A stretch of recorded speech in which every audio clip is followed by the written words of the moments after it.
One of the things I like to do and have done for quite some time after a weekend of football, and that is a weekend of media, fans, coaches, players getting all worked up, being far too emotional, and overreacting. It's easy to do. I then try to come in with some cold, hard facts, some reality. And so I've always called this segment Overreactions versus Reality. So let's play along together, see where you agree or disagree. I'm fine with either. Overreaction. 2-loss Texas is still in the playoff hunt. The reality.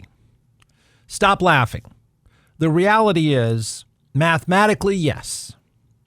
That's true, sort of. But highly doubtful. And to be honest, it isn't nor should it be their primary concern right now. They need to forget about a playoff hunt at this point. Their primary focus right now is how they can avoid getting shoved around the field like they're wearing ice skates again.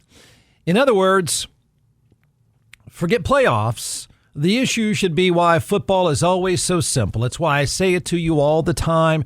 You only know how good you are when you play like competition, because football is a one-on-one game. It's a purely physical game. So can Texas get much better at blocking and tackling? There you go. They have lost to this playoff stuff. They've lost to the only two legitimate teams they've played, one of whom, of course, 1-3 Florida. Is the team that lost at home to South Florida. It's coached by a guy who was one loss against Texas away from likely getting fired, probably by Sunday night. The 29-21 Florida win over Texas was far. The eyeball test tells you everything you need to know. The stats tell you everything you need to know, but it was far more of a beatdown than that score indicates. Honestly, it was only that close because Florida is kind of idiotic with managing the clock, but it wasn't. Texas is lucky it wasn't far worse than it was in 29-21. They were lucky to be only down 19-7 at the half. But here you go. The simplicity of their ass kicking was on full display. See, that's one of those times where you can forget dissecting schemes and stuff like that. That's one of those times where you can go back to what I tell you all the time is it's about blocking and tackling. Blocking and tackling. Nothing else can matter if you can't do that stuff. So you saw their ass kicking on full display. The game is really at the start, blocking, tackling, and decision making. And Texas was dreadful at blocking and tackling and pretty dreadful at decision making. Some of those by their rock star quarterback who was meh at best too, but he was also running for his life. Texas averaged, 2 yards per rush for their running backs. That means not the quarterback running around like his hair's on fire. 2 yards per rush for running backs. They gave up 35 or 36 quarterback pressures. It seemed like and looked like it was every snap. Florida's defensive front, mostly with a 4-man rush, destroyed Texas. The Texas defensive line was shoved around, gave up 5 yards per run. All that stuff you saw, all that stuff you know. Florida's offensive and defensive lines, well, let's break it down this way. If you just had a scorecard out there, and I don't like doing scorecards, but if you had one, you could easily come to these conclusions. Tell me if I'm missing something here. The Florida offensive line, its defensive line, its running backs, receivers, and yes, quarterback were all much better than Texas. Light years better at the line of scrimmage. So then you're saying, wait a second, Jeff. Are you saying that Texas could still be a playoff team? Oh, I don't think Texas can be a playoff team. But I mean, if you want to do this, we can do this. The only way to get to the 12-team playoff for Texas is to run the table. Yes, you can start laughing about right now. You'd have to run the table to get to the SEC championship game. And if they make that game, yes, you should laugh. They'd probably even get in the tournament with 3 losses. I don't think anybody sees that happening right now. Not even close. Okay, that's the mathematical way I think you can get there. Now, what for Texas? Because I think they are teetering. I think they are really, really close to climbing into a dumpster fire. Some of you would say they're there already. I don't know that I quite agree with that yet. The indicator for the entire Texas season is Saturday in Dallas against Oklahoma. Now, I know a lot of people would say, well, Jeff, wait a second. It was supposed to be the best team in the country to start the season. Forget that stuff. No, forget that. They are not. Because surely you know that. Blocking and tackling. Not Sam Houston State, not San Jose State. Blocking and tackling against real football teams. They're not even close. But I think in terms of the way the rest of the year looks for them, I think that's decided by what happens in Dallas. They're not going to be a playoff team, so we're not going to have that discussion. A Texas win, I know you're going to laugh at that part too, but a Texas win against Oklahoma in Dallas, you could see them still scratching a few wins the rest of the way. They get enough of the lower end of the SEC that if they were to win in Dallas, I don't care how ugly it is, remember Oklahoma's playing without their guy. So if they were able to just find a way to win Saturday in Dallas, then they scratch out a few more along the way. They don't win the league. They're probably not in the playoff, but they find their footing a little bit. If Texas were to lose to Oklahoma, and this will be a tired and beat up, I mean, they got punched in the face repeatedly. They got their ass kicked by Florida. So they go in tired and beat up. If Oklahoma were to beat them at the Cotton Bowl, they might go into free fall. Right? You feel that team is teetering, right? They're not in a good headspace. There's no way. Physically, there's probably not a great space either. But that's a team with shaky confidence right now. That's a team, if you ever want to, it's one thing to drop a pass. It's one thing to miss a field goal. It's one thing to screw up in some skill area. You can say that's a one-off. You get shoved around a field, and that's all anybody notices, and that's all anybody talks about. And you go and watch that video where you get your ass handed to you, your confidence is shaken. And so there is no UTEP. There is no Sam Houston State to pacify that ego, right? Where you can turn around and shove somebody else and make yourself feel cooler and better. They don't have that left now. So it's not a team in a great headspace. It's not a team that should have much confidence at all. And so at any moment, that game were to get away from them in Dallas, they go into free fall, I think. So the problem, and I know fans and media hate this stuff, the bigger problem we run into is that there is no fix. See, when the other guy shoves you around the field and you can't do anything about it, there is no fix where you can take out the whiteboard or watch video and scheme up some way to stop the other guy from shoving you around. It doesn't exist. And the Texas quarterback, the rock star quarterback, has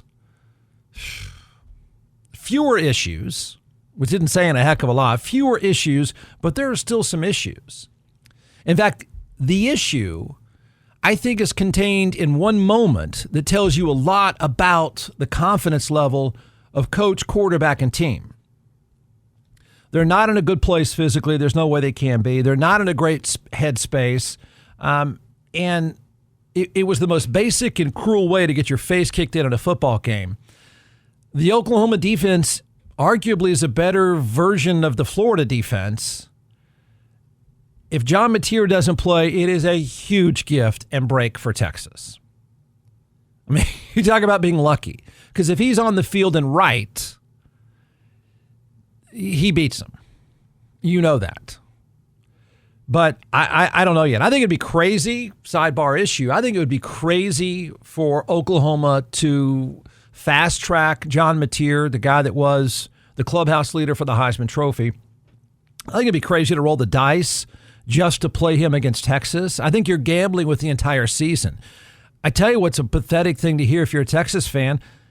No, they might not be able to throw the ball that well against Texas, but they could line up and turn it into a 2.5-hour game and just run at them, and they might win with their backup quarterback. Imagine that conversation. So I think it'd be foolish. A guy, 2.5 to 3 weeks removed from hand surgery? I mean, this may be a game you could even win without him. So why would you run the risk of losing him for the entire season? The Arch Manning narrative deserves a segment on its own because there's one particular series, one particular moment that I think tells you a lot. Overreaction. The Texas loss at Florida is the biggest upset of the year. Reality. No way. No. I mean, it's not even that. I mean, it's not that big of an upset. No way. I mean, it was bad, but it's not even close. It's not even close to the biggest upset of the weekend. The Penn State loss at UCLA is historic. The top two teams in the preseason polls, pretty much a consensus, close to consensus all across the board. They have now lost 4 games by the first weekend of October. Penn State has talent. They do. I have, whatever mystery you find Texas, you can find Penn State to be even greater mystery at this point. They had an overtime loss to Oregon. They go to Los Angeles to play UCLA. They're 25-point favorites. UCLA was 0-4 and had a 61% chance for going 0-12. Penn State had hired Ohio State's defensive coordinator. They pay him $3.2 million per season. His defense gave up 435 yards to an offense that was ranked, count them up, 91st. UCLA, who sucks at football, and they don't really care, UCLA became the first 0-4 team or worse to beat a top 10 team in 40 years. The last team to do it, 0-6 UTEP, beat BYU. UCLA led 27-7 at the half. And no, Penn State can't, and I don't think will fire James Franklin. It would cost them $50 million. They just have to live with this one. There's talent there. I mean, are they playoff dead? They're kind of the same spot as Texas. You have to run the table to have a chance. I don't see that happening. Overreaction. The MVP is Dak Prescott's to lose. I said I thought he would have a really good year. I did, and he is.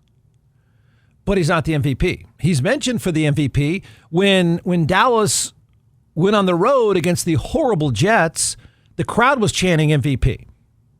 But the reality is he'll be in the running and should be in the running, but the MVP is not going to a quarterback, I don't think, no matter how well Dak Prescott plays, it's not going to a 9-win team. And unfortunately for him, because his owner is a football moron, they've got no chance on defense. And so they can't win that many games. He's been spectacular, but the clubhouse leader right now is Baker Mayfield. It's ridiculous what he's doing. I mean, Dak Prescott is doing all he can. It'll continue to look just like it does. They'll have big offensive days, then they'll have some not so great, but they'll keep giving up a bunch of points because their defense is trash. And it's just borrowed time. But Baker Mayfield, Dak Prescott, by the way, is second in passing in the NFL. But, they most likely get 7 or 8 losses just because the defense is trash. Dak Prescott will outscore a lot of teams, but it's not going to be enough. Baker Mayfield has been ridiculous. He's beaten a really good Texans defense on the road. Then he did it again. Seattle is a top 3 defense. He put up video game numbers against them. He's completed 88% of his passes, and against Seattle, on the road, he was 29 for 33 for 370 and no picks. I think he's thrown 1 interception the entire season. They're 4-1. And Seattle came into the game against Tampa Bay, which was a great game. Those are 2 really good teams. You haven't seen the last of either one of them. But Seattle comes into that game allowing the 3rd fewest points in the NFL. I don't think there's another argument. You can have one, I guess. I'm open to hear it. But I don't think there's another argument that anyone for MVP is anywhere even close. Josh Allen and Dak Prescott have been great. Yes, sure. But at this point, it's Baker Mayfield's MVP to lose. I mean, he's playing it at the highest level. And for some reason, I feel like maybe people don't understand that. And he keeps doing it on the road. Overreaction. The legendary, the GOAT, Bill Belichick will make North Carolina into a contender in the ACC. Oh my. The reality is so far from that. The reality is this is so awful on so many levels. The Belichick experiment, which I thought was the right thing to do, I thought Carolina had no other choice but to try to bring him in. You had to do it. You do, and I still say that. But the Belichick experiment is a full-on dumpster fire. They're awful. He's weird. He's tone deaf. And in the latest Jordan photo op, it's a total embarrassment to stack on all the other embarrassments. Let me give you the headline from the New York Post, and this is true of everywhere. The picture coming out of the Carolina game is two things. Bill Belichick looking fatter and hairier than ever, and Jordan bopping around the field and then meeting with the ACC commissioner on the field. Those are the visuals you get from Carolina football now. This is the headline. This is one of many. Jordan Hudson has sideline powwow with ACC commissioner as fans scrutinize her influence on Bill Belichick's North Carolina team. This is what it says. Compounding the brutal loss was another controversial sideline appearance from Jordan Hudson, Belichick's 24-year-old girlfriend. Ahead of the contest, the former cheerleader was seen engaging in a discussion with Jim Phillips, the commissioner of the ACC. What would they talk about? I mean, unless Jim is hitting on her? Like, what would happen in that conversation, in that moment, right before the game starts? Now, what in the world could that be about? Listen, I think for North Carolina, the problem is I don't think he cares. I just don't. I don't know if that's senility or I don't know what it is. I just don't think he cares. He's got their money. He's going to keep getting their money. He's landed his son's jobs, so they're set. He's fat, he's hairy, and I think he's content. Somehow, some way, he doesn't even notice the booze. Somehow, some way, he doesn't notice the stories, and I don't even know if he notices the scoreboard. He's lost, and I don't know which order these things come in, but he's lost in the gushing of a hot 20-something, or he's lost in the money and or both. He's like the high school dork with the coolest car and family money, and so he attracts beautiful women. And he doesn't really give a flip about anything else. That's the only excuse I can find. How about this? Carolina was down 28-3 at home in the first quarter to Clemson. That's the first quarter. They got boat raced 38-10. They've lost 3 games by more than 25 points each, and they probably will only win maybe one more game, and they're going to finish near the bottom of the ACC. By the start of the third quarter of that game, and I'm not sure where Jordan was at this time, the stadium was at 25% capacity. He's become an expensive mistake. And it's the mistake they can't stop at this point. Because now he's got his kids there and they got jobs too. He's too expensive to fire. So this is what I'm thinking about now. How does Carolina get out of this?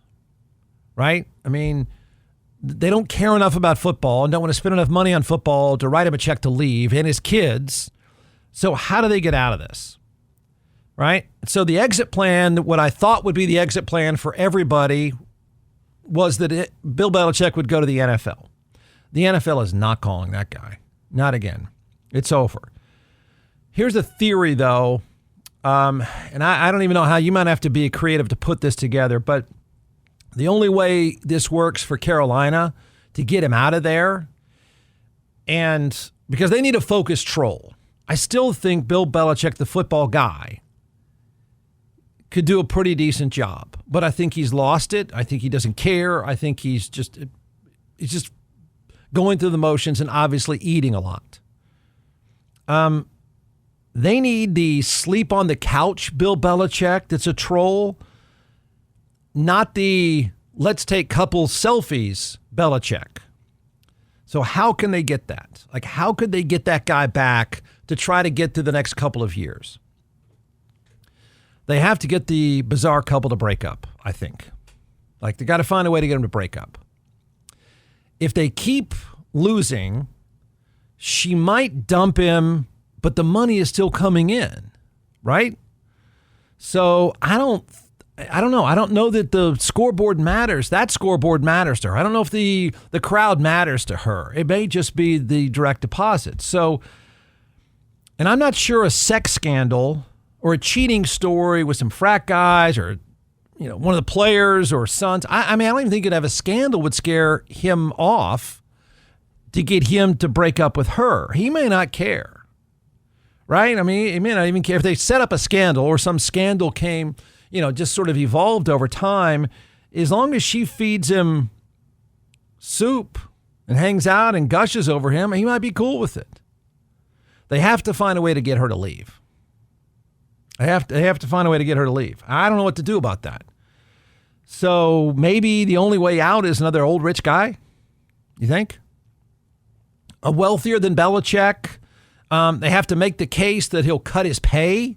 And maybe she'll say, I'm out.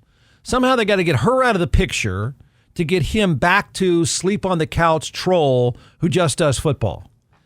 And I think she just got to find a way to have her chase the money somewhere else. You got a better idea? Because I think they're screwed. The second winningest coach in NFL history, it ends there. Think about this ending. It ends at Carolina by tanking a mid-level ACC program to the bottom. Reality. The weirdest moment of the weekend belongs to Fox, and I'm going to just go ahead and assume former Fox NFL analyst Mark Sanchez. He wins the What the Hell's Wrong With You award.